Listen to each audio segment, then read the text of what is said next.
मुझे यकीन नहीं होता कि हिंदू और इस्लाम मज़हब में इतनी ज़्यादा सिमिलैरिटीज़ हैं, जिसे देखकर लगता है कि ये एक ही मज़हब के दो अलग अलग वर्शन्स हैं। जैसा कि हिंदू स्क्रिप्चर्स में नबी पाक का जिक्र होना है और यहाँ तक कि काबा का भी जिक्र है। हिंदू मज़हब की किताबों और कुरान में कई बातें तो एग्जैक्ट सेम लिखी हैं, लेकिन ये सब जानने से पहले हमें इन दोनों रिलीजन्स की हिस्ट्री को जानना होगा। अल्लाह के नबी को सुबह की फजर की सुन्नत बहुत पसंद है। वेदों का रस निचोड़ करके मोहम्मद साहब ने परमात्मा की इबादत करके परमात्मा के पैगाम को एक ही कलमे में दे दिया। इससे बड़ा ग्रंथ दुनिया में और क्या हो सकता है।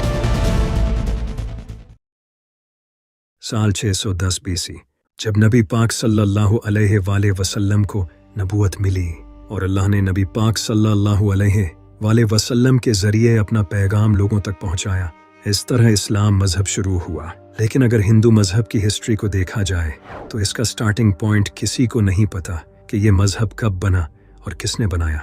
बहुत से स्कॉलर्स का मानना है कि हिंदू मजहब 5000 साल पुराना है, क्योंकि इंडस वैली सिविलाइजेशन में इस रिलीजन से जुड़े कुछ एविडेंस मिले हैं। इंडस वैली आज के टाइम में पाकिस्तान के पंजाब प्रोविंस में मौजूद है। हिंदू अपने मजहब को सनातन धर्म बोलते हैं, यानी कि ऐसा धर्म जो हमेशा से था, लेकिन सही तौर पर हिंदू मजहब को इसके वैदिक पीरियड के बाद ही रिकॉग्नाइज किया जाता है, जब 1500 से 2000 बीसी में हिंदू मजहब के वेदों को लिखा गया था। जिस तरह इस्लाम में हमारे पास कुरान है, इसी तरह हिंदू मजहब में वेद होते हैं। इसके अलावा हिंदू लफ्ज के पीछे भी बड़ी इंटरेस्टिंग स्टोरी है। ये जो हिंदू लफ्ज है, इसका आज के हिंदू मजहब से पहले कोई ताल्लुक नहीं था। हिंदू लफ्ज सिंधु नदी के पास रहने वाले लोगों को कहा जाता था।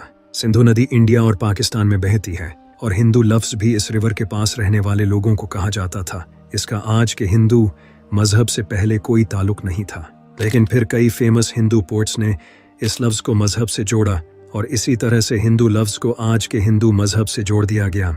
इसी तरह इस्लाम लफ्ज एक अरबिक वर्ड है जिसका मतलब है खुद को अल्लाह के हवाले करके सुकून पा लेना। हिंदू मजहब इस्लाम की तरह ऑर्गेनाइज मजहब नहीं है।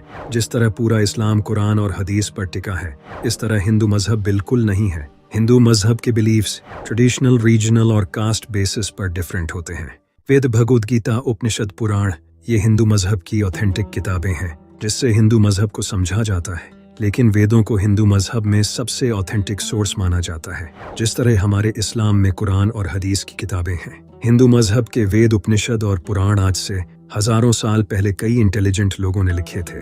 उस वक्त लोग एक साथ बैठकर एक दूसरे के साथ नॉलेज शेयर करते थे और इसी नॉलेज को इन किताबों में लिखा गया है। इन टेक्स्ट्स के अलावा भी हिंदू मजहब में महाभारत और रामायण जैसी कहानियां हैं। इस्लाम की तरह हिंदू मजहब में भी फिरके बने हुए हैं। नबियों का कॉन्सेप्ट भी इस्लाम और हिंदू मजहब दोनों में है। इस्लाम में जैसा कि हम जानते हैं कि अल्लाह ने 1,24,000 नबियों को भेजा था और मेरे नबी पाक सल्लल्लाहु अलैहि वसल्लम अल्लाह के आखिरी नबी हैं। इनके बाद कोई नबी नहीं आएगा। इसी तरह हिंदू मजहब में अवतार को माना जाता है। हिंदू मानते हैं कि जब धर्म मुश्किल में होता है तो भगवान खुद से इंसान की शक्ल में धर्म को बचाने आते हैं, जिसे वो अवतार कहते हैं। अवतार का मेंशन हमें किसी भी वेद में नहीं मिलता है सिवाय गीता और पुराण के। लेकिन इस्लाम में नबी तो अल्लाह के बंदे होते हैं, न कि अल्लाह खुद से इंसान की शक्ल में आता है। लेकिन कई स्कॉलर्स का मानना है कि ये अवतार लफ्ज इन दो लफ्जों से मिलकर बना है, जिसका मतलब होता है नीचे भेजा गया। तो स्कॉलर्स का मानना है कि अवतार इन लोगों को कहा जाता है जिनका खुदा से खास ताल्लुक होता है। ऐसे लोगों का जिक्र हमें चारों वेदों में भी मिलता है और वेदों को तो हिंदू मजहब की सबसे ऑथेंटिक किताब माना जाता है। तो हो सकता है कि अवतार असलियत में नबी ही हों। लेकिन अगर मैं आपको कहूँ कि नबी पाक सल्लल्लाहु अलैहि वसल्लम का जिक्र हिंदू किताबों में है तो आप इस बात पर बिल्कुल यकीन नहीं करोगे। भविष्य पुराण में ये लिखा है कि एक मोहम्मद नाम का उस्ताद अपने साथियों के साथ अरब में आएगा। यहाँ साफ तौर पर नबी पाक सल्लल्लाहु अलैहि वसल्लम का नाम मोहम्मद लिया गया है और ये भी लिखा है कि वो अरब में आएगा और यहाँ नबी पाक के साथी यानी सहाबा कराम का भी जिक्र है और यहाँ ये भी लिखा है कि वो पूरी इंसानियत में सबसे बेहतर होगा। इसी तरह अथर्व वेद में भी लिखा है कि वो नरशंसा होगा, वो कौरामा होगा, जो कि 60,000 दुश्मनों में भी महफूज रहेगा। यहाँ बताया गया है कि वो नरशंसा होगा। नरशंसा का मतलब होता है तारीफ करने वाला और कौरामा का मतलब होता है पीस फैलाने वाला। और आप ये तो अच्छे से जानते हैं कि अल्लाह ने नबी पाक को पूरी दुनिया के लिए रहमत बनाकर भेजा था, लेकिन कौरामा का एक और मतलब होता है एमिग्रेंट्स और नबी पाक भी मक्का छोड़कर मदीना चले गए थे, क्योंकि उस वक्त मक्का के लोग आपके दुश्मन बन चुके थे। इसके अलावा अथर्ववेद में भी लिखा है कि वो ऊंट पर सवारी करेगा जिसका रथ आसमान को छुएगा। आपको ये भी अच्छे से पता होगा कि नबी पाक सल्लल्लाहु अलैहि वसल्लम ने अपनी जिंदगी में कितनी बार ऊंट पर सफर किया है। इसके अलावा अथर्ववेद में भी लिखा है, जब वो लोग जंग के मैदान में तारीफें सुनेंगे तो उनकी हिम्मत बढ़ जाएगी और वो 10,000 दुश्मनों से लड़े बगैर जीत जाएंगे और कारू के खिलाफ लड़ेंगे।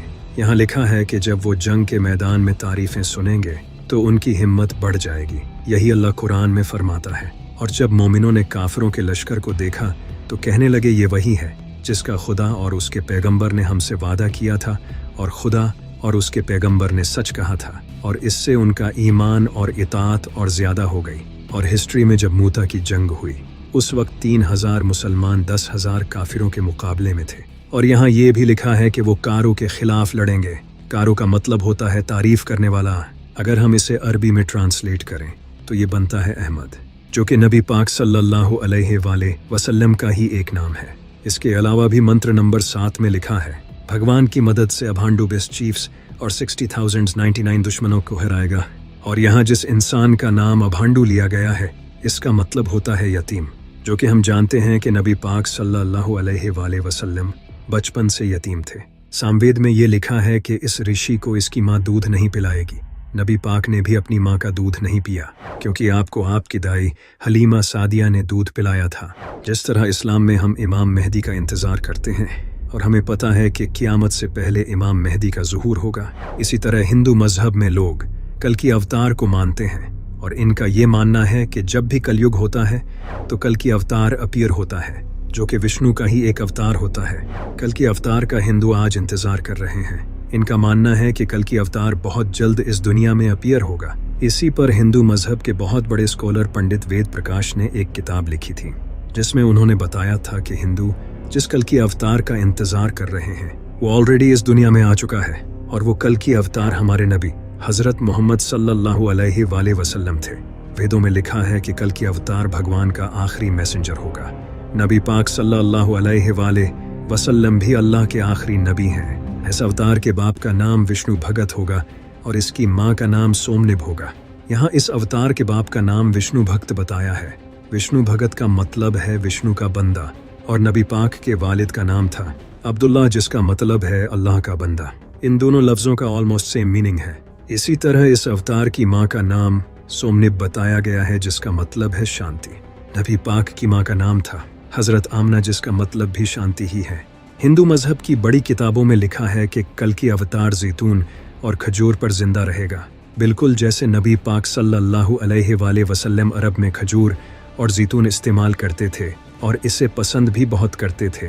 वेद में लिखा है कि कल की अवतार अपनी ज़मीन के रिस्पेक्टेड ख़ानदान में पैदा होगा।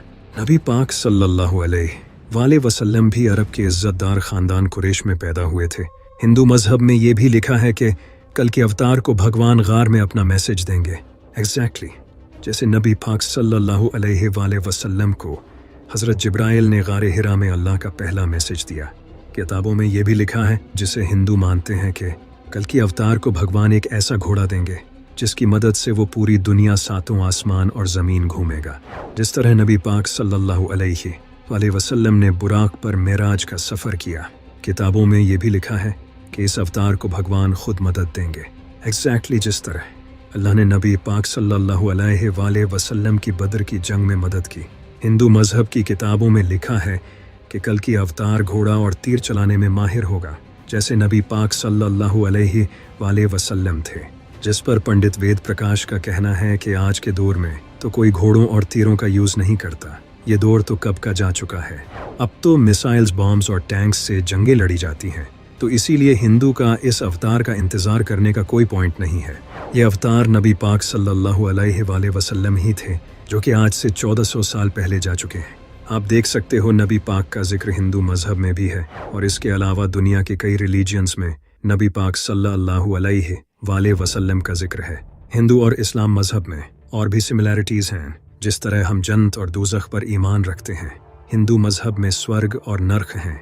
हम ईद पर जानवर कुर्बान करते हैं, हिंदू भी जानवर कुर्बान करते हैं। हम ज़कात देते हैं और हिंदू दान करते हैं। हम रोज़ा रखते हैं, हिंदू व्रत रखते हैं, हम हज करने मक्का जाते हैं, लेकिन क्या आपको पता है कि मक्का का जिक्र भी हिंदू स्क्रिप्चर्स में है?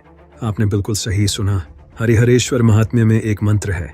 इस मंत्र में लिखा है कि मक्का में विष्णु के पांव के फुटप्रिंट्स हैं। यहाँ विष्णु से मुराद खुदा है, क्योंकि विष्णु का मतलब होता है सबको संभालने वाला, जो कि अल्लाह के एक और नाम इल्मुकीतु का भी यही मतलब है। और हम मुसलमान भी काबा, जो कि मक्का में सिचुएटेड है, उसे अल्लाह का घर मानते हैं। इसके अलावा ऋग्वेद में लास्पद नाम की जगह को लिखा गया है, जो कि नाभा पृथ्वी पर सिचुएटेड है। यहाँ गौर करने वाली बात यह है कि इस लास्पद वर्ड का मतलब अल्लाह की जगह है, क्योंकि ला का मतलब है अल्लाह और सपद का मतलब है जगह। और यहाँ बताया गया है कि ये जगह नाभा पृथ्वी पर है। नाभा पृथ्वी का मतलब है जमीन के दरमियान, यानी कि ये जगह अर्थ के सेंटर में मौजूद है। आप जानकर हैरान हो गए कि काबा भी अर्थ के सेंटर में है। आप देख सकते हो कि इस्लाम और हिंदू मजहब में कितनी ज़्यादा सिमिलैरिटीज़ हैं, लेकिन जो सबसे बड़ा डिफरेंस लोगों को लगता है वो ये है कि इस्लाम में हम एक अल्लाह को मानते हैं और मूर्ति पूजा भी इस्लाम में हराम है, लेकिन हिंदू अलग अलग खुदाओं को मानते हैं और मूर्ति पूजा करते हैं, जबकि उपनिषदों में ये साफ साफ लिखा है वो एक है और उसका दूसरा नहीं। उसके ना तो माँ बाप हैं और ना ही उसका कोई खुदा है। उस जैसा कोई नहीं, उसे इंसान की आंखें देख नहीं सकती। भगवत गीता में भी लिखा है कि जिनकी अक्लों को उनकी इच्छाओं ने चुरा लिया है वो इन मूर्तियों की पूजा करते हैं, उस एक खुदा को छोड़कर। इसी तरह यजुर्वेद में भी लिखा है उसकी कोई तस्वीर नहीं, उसे किसी ने पैदा नहीं किया और वो इबादत के लायक है, उसका कोई जिस्म नहीं, वो पाक है।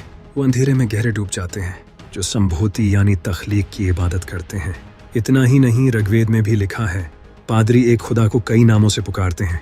उसकी इबादत करो जिस जैसा कोई नहीं, जो अकेला है, सिर्फ एक खुदा है, दूसरा नहीं, हरगिज नहीं, हरगिज नहीं, कम से कम नहीं। उसके सिवा किसी की इबादत न करो, सिर्फ उसी की इबादत करो। अथर्ववेद में भी लिखा है खुदा सबसे अजीम है।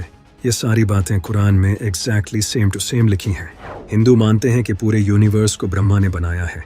ब्रह्मा का मतलब होता है क्रिएटर, जिससे आप अल्लाह भी कह सकते हो। शंकर आचार्य जी, जो हिंदू मजहब के सबसे बड़े स्कॉलर थे, उन्होंने कहा था कि ब्रह्मा ही सच है। वो भी एक ही खुदा में मानते थे, यानी कि खुदा एक है और वही सच है। लेकिन अगर हिंदू मजहब में एक खुदा का मानने का कहा गया है तो फिर क्यों लोग मूर्तियों की पूजा करते हैं? इस्लाम 1400 साल पुराना मजहब है और जैसा कि आप जानते हो कि इस्लाम में अल्लाह के अलावा किसी और की इबादत करना सख्त गुनाह है। फिर भी आज आप देख सकते हो कि कितने मुसलमान शिरक करते हैं।